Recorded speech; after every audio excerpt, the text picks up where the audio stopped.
इसी बीच बड़ी खबर 2002 में गोधरा कांड का ये मामला है। गुजरात सरकार के कड़े विरोध के बावजूद सुप्रीम कोर्ट ने उम्र कैद के एक दोषी को जमानत दे दी है। सुप्रीम कोर्ट ने कहा कि दोषी फारूक 2004 से जेल में है, 18 साल जेल में रह चुका है, लिहाजा उसे जेल से जमानत पर रिहा किया जाए। सुप्रीम कोर्ट बाकी के 17 दोषियों की अपीलों पर छुट्टियों के बाद हालांकि सुनवाई करेगा।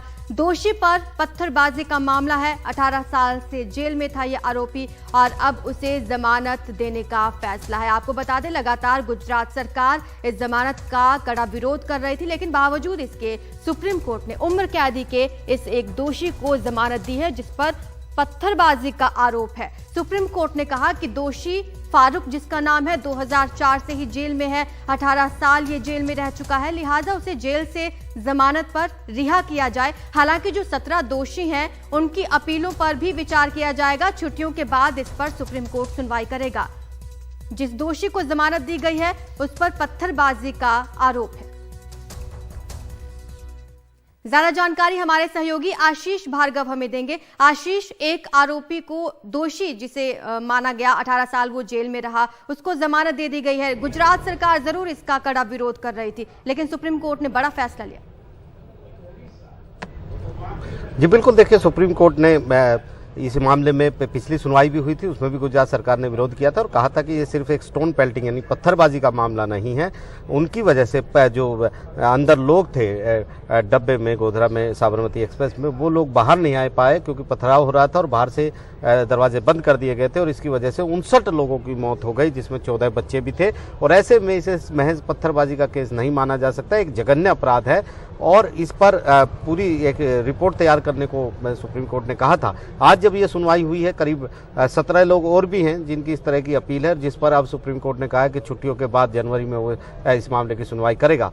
तो आज फिर गुजरात सरकार की ओर से सॉलिसिटर जनरल तुषार मेहता ने कड़ा विरोध किया और कहा कि ये एक सिर्फ पत्थरबाजी का मामला नहीं है, जघन्य अपराध है। किस तरीके से जो ये दोषी है, इसने न सिर्फ ट्रेन पर पथराव किया था बल्कि जो पानी के टैंकर वहां पर भेजे गए थे, वाटर टैंकर, उनके ऊपर भी पथराव किया था। और ऐसे में सुप्रीम कोर्ट को ये सब तथ्य देखने चाहिए। लेकिन सुप्रीम कोर्ट ने कहा कि 2004 से वो जेल में है और 17 साल से ज़्यादा वो काट चुका है जेल के अंदर, उम्र कैद का वो दोषी है, तो फिलहाल उसको जमानत पर रिहा कर देना चाहिए। तो झटका है गुजरात सरकार को, राहत है एक दोषी के लिए, लेकिन अभी और भी 17 दोषी हैं जिनकी अपीलों पर सुनवाई यहाँ पर सुप्रीम कोर्ट में होनी है। हालांकि एक दोषी को पहले भी जमानत दी गई है और ये मामला दोनों अलग है, लेकिन फिर भी गुजरात सरकार पर जरूर सवाल उठाए जाते हैं कि एक केस में तो जिन्होंने उम्र कैद पाई उन्हें जमानत दे दी जाती है, उन्हें रिहा कर दिया जाता है, लेकिन दूसरी तरफ रिहाई के लिए ही सुप्रीम कोर्ट में विरोध किया जाता है। जी बिल्कुल, देखिए, यहाँ पर इसकी रिहाई का विरोध हो रहा था। उधर बिल्किस जो केस है उसमें सरकार ने जो एफिडेविट सुप्रीम कोर्ट में दाखिल किया है बिल्कुल रिहाई को सही ठहराया है और कहा है कि सारे नियमों का पालन किया गया है, गुड कंडक्ट, अच्छा आचरण देखकर छोड़ा गया है। केंद्र सरकार की मंजूरी भी इसमें मिल गई थी और नियमों के मुताबिक किया गया है। ये सुप्रीम कोर्ट में बिल्किस बानो भी यहाँ पर आई हैं और कहा है कि 11 दोषियों को वापस जेल में भेजा जाना चाहिए।